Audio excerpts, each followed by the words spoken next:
Hi, everybody. I'm Steve Stivers, CEO of the Ohio Chamber of Commerce. Welcome to our elected officials video series. Today we've got Representative Dontavius Jarrells. Thanks for being here. I'm so glad to be here, Steve. Thank you for having me. You represent the 25th district. Yes. It includes Bexley, the airport, the east side. Tell us, where is the 25th district? What's it include? Yeah, so it's North-South Linden. It's Milo Grogan, all of Mifflin Township, part of Clinton Township, Easton Airport, Brownsville, King Lincoln. And so I typically go by neighborhoods because that's where folks are like, where do I live, right? I think I live in your district. So that's the comprehensive area. 130,000 people are in my district. And it's a great area with the airport, with Easton, with all the inner city neighborhoods, with everything going on in Linden and Bexley. What an exciting district to represent. It is amazing. It's an economic driver of Central Ohio.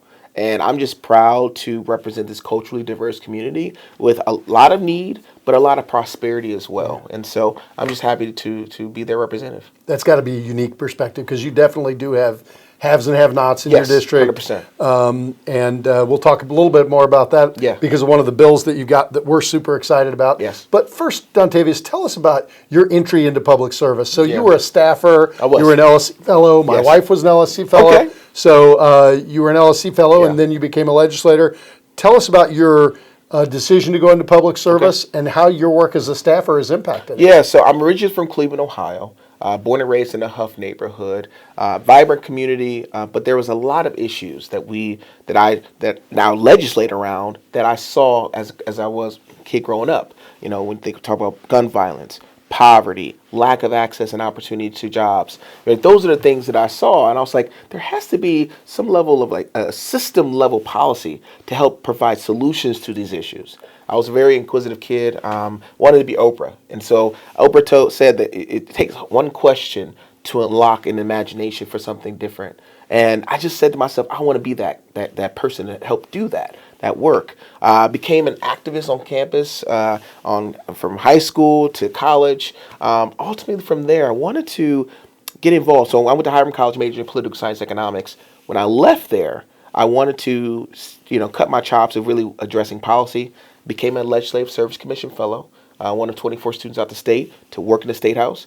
And it was a fantastic time in 2011 where I was in the front seat seeing policy happen in real time. And worked with 5 different legislators, learned about all their policies and intricacies, and said to myself, at some point in my life, I want to come back and be a legislator and do the good work of the people.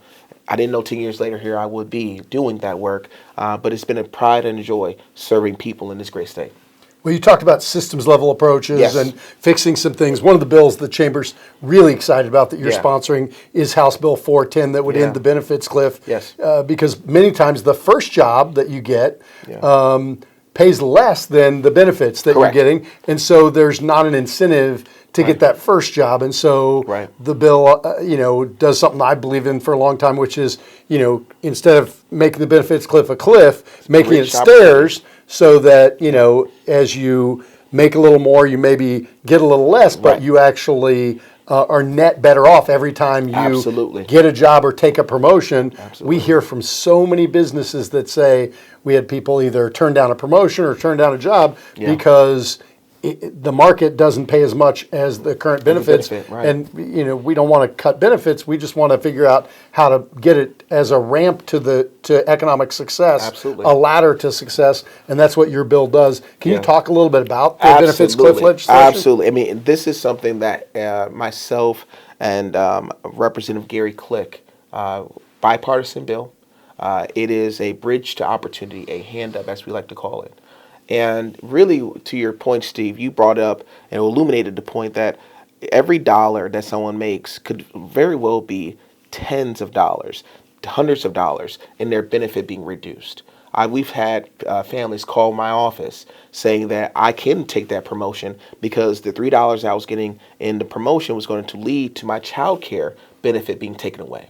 And so there are real issues that are impacting families in the state of Ohio. And the benefit cliff, we got to address it. And I think it's just a unique time that we're in, where this is not a partisan issue.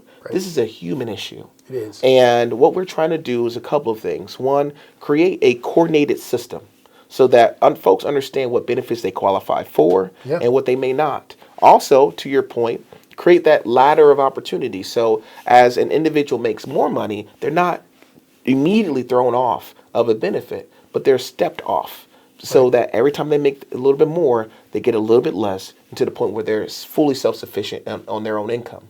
And the third thing I think is equally important is figuring out how do we work with our federal partners and our state partners to really look at how we are addressing eligibility just in general. Yeah. Because I think it's so important that we should be baking these types of policies into existing policies that they have, rather than us having to, on the back end, do something on the legislative front to address those issues. That's a great point. And so we have to just think from a very systems perspective, comprehensive level of how do we make sure that we're helping families reach that level of success that we all say we want and we believe in, but not inadvertently hurt them or harm their families along the way. Yeah, that's a great point. A lot of issues facing people today. You talked about the bipartisan bill on 410. A lot of issues facing people today really impact Americans regardless of political party. Correct. Rising gas prices, workforce issues. Yeah. What do you think are some solutions we can do to bridge the partisan divide in America and in the legislature? Well, I'll tell you, it's been a pride and joy in the first term to have almost the majority of all my bills are bipartisan. That's great. And part of it has been just simply having conversations. I'll use House Bill 410 as an example. Representative Click's mom dealt with the benefit cliff issue. So did my mother. And so having honest dialogue about what impacted us as people and our families can lead to bills that are just, again, this is the right thing to do for this state, and they're not partisan. Yep. And so I've learned that these types of conversations are pivotal, right? Learning and kind of breaking down those layers has been helpful for me to really figure out ways that we can begin to address the divide, but also begin to build something new for this state that we all believe in. Yeah, that's great. As we look at the future of Ohio's economy, one of the things that we hear from our members is about getting workforce, getting access to workforce. You're the ranking member on the Higher Education Subcommittee of the Finance Committee. And I know that you guys are working to get more training opportunities to adults.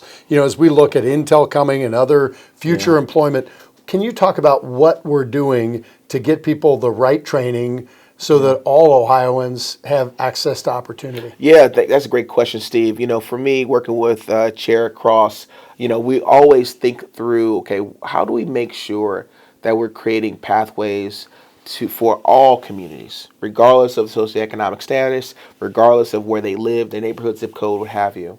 And I feel like there's two things. One, we've been very intentional about working with trades and technical schools to make sure that they have the tools that they need to apply and be a great workforce for the new enterprises like Intel coming into Ohio. But we also got to think holistically about what does it mean to create sustainable job growth in this state. And that also means looking at transportation.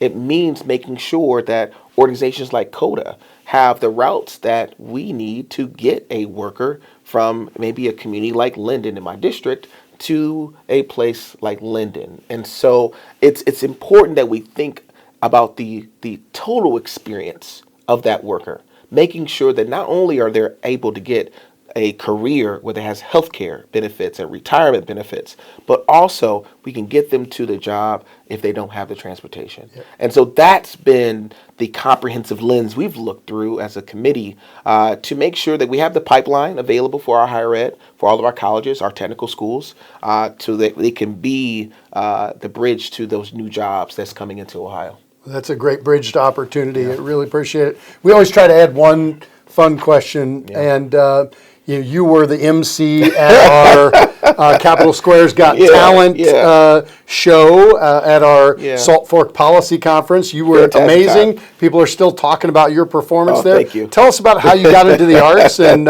obviously you've done this before. Yeah, so interestingly enough, dancing is my secret talent. I have secret power.